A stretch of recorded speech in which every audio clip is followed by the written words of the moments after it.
कर्जत तालुक्यातील हलिवली गावात 11 जुलै रोजी रात्री स्मशानभूमीत जादूटोण्याचा धक्कादायक प्रकार उघडकीस आला।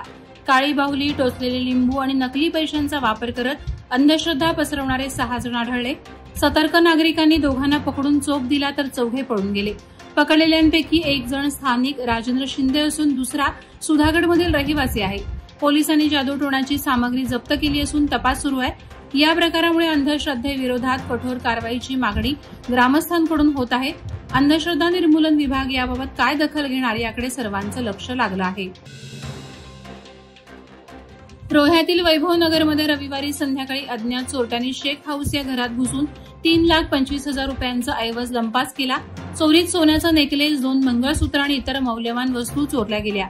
ही आठवड्यातील दुसरी घरफोडी असून परिसरात भीतीचं वातावरण निर्माण झालंय। या प्रकरणी रोहा पोलीस ठाण्यात गुन्हा दाखल झाला असून पोलीस निरीक्षक मारुती पाटील यांच्या मार्गदर्शनाखाली तपास सुरू आहे। अद्याप आरोपी सापडलेला नाही। नागरिकांनी वेगवान तपास आणि सुरक्षेच्या उपाययोजनांची मागणी केली आहे। माथेरानमधील महात्मा गांधी मार्गावर सकाळी 7 वाजता काळोखी भागात उतरत असलेल्या ई रिक्षावर जांभुळाचं झाड कोसळलं। या अपघातात चालक प्रशांत गायकवाड आणि प्रवासी पंचीबाई राठोड, वनिता चव्हाण आणि मनोज जांभळे गंभीर जखमी झाले। सर्व जखमींना तातडीनं बीजे हॉस्पिटलमध्ये दाखल करण्यात आलं असून तिघांना पुढील उपचारासाठी उल्हासनगर येथे हलवण्यात आलं। अपघातानंतर मागील रिक्षामधील सागर जोशी आणि अब्दुल महापुळे यांनी धाडस दाखवून जखमींना वाचवलं। या घटनेमुळे माथेरानमध्ये खळबळ उडाली असून पर्यटक सुरक्षेच्या प्रश्नावर पुन्हा चर्चा रंगली आहे। महाडजवळ शिवशाही एसी बसमधून प्रवास करणाऱ्या दिव्यांग नसीर आणि नसीमा निगुडकर या जोडप्याला एसटी चालकानं वादाच्या पार्श्वभूमीवर अर्धवट प्रवासात खाली उतरवल्याची घटना घडली आहे। एसी बंद केल्याच्या कारणावरून झालेल्या वादात चालकानं ही कारवाई केली। या दरम्यान महिलेला दुखापतही झाली असून त्यांना अपमानास्पद वागणूक दिल्याचा आरोप आहे। या घटनेनंतर प्रहार संघटनेचे कार्यकर्ते आक्रमक झाले असून चालकाविरोधात महाड एसटी आगारात तक्रार दाखल करण्यात आली आहे। मोरबे धरणग्रस्तांनी न्याय मागण्यांसाठी सुरू केलेलं आमरण उपोषण जनजागरण प्रतिष्ठानच्या लेखी आश्वासनानंतर आणि प्राधिकरण उपाध्यक्ष माधव भंडारी यांच्या सल्ल्याने तात्पुरतं मागे घेतलं गेलं। गेल्या 34 वर्षांपासून धरणग्रस्तांच्या मागण्यांकडे दुर्लक्ष होत असल्याने त्यांनी शांततेत आंदोलन सुरू केलं होतं। उपोषणस्थळी राज्य समन्वयक देवराज देशमुख यांनी भेट देऊन संवाद साधला। रायगड जिल्हाधिकाऱ्यांच्या पुढाकाराने अधिकाऱ्यांच्या उपस्थितीत बैठक घेण्यात आली। पुनर्वसन कायदा लागू करणं, भूसंपादन कायद्यानुसार लाभ मिळवणं, नागरी सुविधा आणि नोकरी याबाबत सकारात्मक आश्वासनं दिली गेली। लोकनेते माजी खासदार रामशेठ ठाकूर यांच्या अमृत महोत्सवी वाढदिवसानिमित्त भाजप युवा मोर्चा खारघर मंडळाच्या वतीनं रामशेठ ठाकूर पब्लिक स्कूल खारघर येथे रक्तदान शिबिर संपन्न झालं। शिबिराला उत्तम प्रतिसाद मिळाला असून 70 रक्तदात्यांनी सहभाग नोंदवला। याप्रसंगी आमदार प्रशांत ठाकूर, सभागृह नेते परेश ठाकूर, जिल्हाध्यक्ष अविनाश कोळी यांच्यासह अनेक पदाधिकारी आणि कार्यकर्ते उपस्थित होते। दीपक शिंदे यांनी आपले 75वे रक्तदान करत रामशेठ ठाकूर यांच्या समाजकार्याचा आदर्श समोर ठेवला। हा उपक्रम समाजसेवा आणि मानवी मूल्यांची जाणीव जागवणारा ठरला।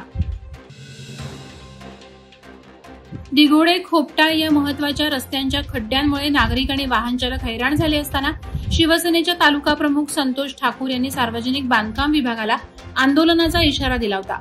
सोमवार दिनांक 14 पर्यंत काम न सुरू झाल्यास खड्ड्यात बसून आंदोलन करण्याचा इशारा दिल्यानंतर विभागाचे उपअभियंता नरेश पवार यांनी तत्काळ दखल घेत रस्त्यावरील खड्डे भरण्याचं काम सुरू केलं। अटल सेतू मार्गे कोकणात जाणाऱ्या प्रवाशांना दिलासा मिळत असून नागरिकांनी या ठाम भूमिकेसाठी शिवसेनेचे आभार मानले। शिवसेना जिल्हाप्रमुख प्रमोद घोसाळकर यांनी केलेले अॅडव्होकेट राजीव साबळे आणि माणगावचे नगरसेवक यांना पैशाचं आमिष देत तटकरींनी राष्ट्रवादीमध्ये घेतल्याचं विधान बिनबुडाचं असून त्यांना कायदेशीर नोटीस देणार असल्याची माहिती अॅडव्होकेट साबळे यांनी दिली। ते 2 ऑगस्ट रोजी अजित पवारांच्या उपस्थितीत राष्ट्रवादीमध्ये प्रवेश करणार आहेत। आपल्याला शिवसेना प्रवक्तेपद केवळ नावापुरतंच दिल्याचं सांगत त्यांनी पक्षावर दुर्लक्षित केल्याचा आरोप केलाय।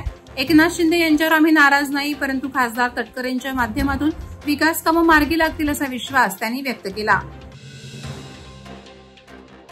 सानपाडा या रेल्वे स्थानक परिसरात रिक्षा स्टँडची मोठी दुरवस्था झालेली आहे। काही महिन्यांपूर्वी सिडकोने रिक्षा स्टँड परिसरात डांबरीकरण केलेलं होतं, मात्र 7 ते 8 दिवसात पावसामुळे रस्त्यावरील डांबर उखडून रस्त्याची चाळण झाली आहे।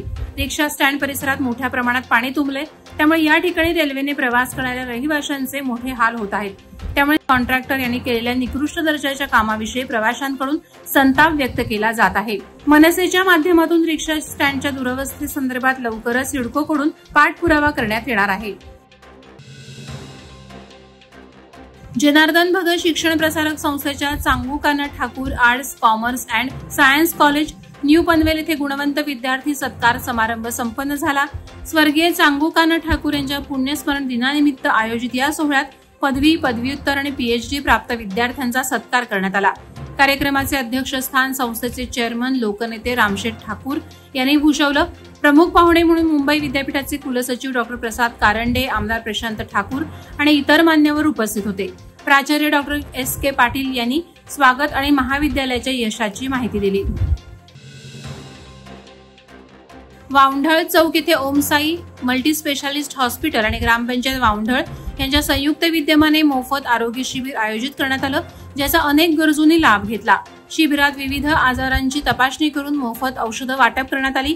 काही रुग्णांची ECG ही करण्यात आली। डॉ. वसंत पाटील, डॉ. टेकचंद, डॉ. मधुकर राठोड यांच्यासह वैद्यकीय पथकानं रुग्णांची तपासणी केली। सरपंच सुहास कदम, अमोल कदम, नाना पवार, यशवंत कदम, संदीप पान पाटील, विनोद सावंत यांनी आयोजनात विशेष मेहनत घेतली। वादळवारा live news bureau, Raigad. Navi Mumbai व रायगड जिल्ह्यातील ताज्या बातम्या आणि घडामोडींसाठी सबस्क्राईब करा वादळवारा लाईव्ह चॅनल आणि दाबा बेल आयकॉन।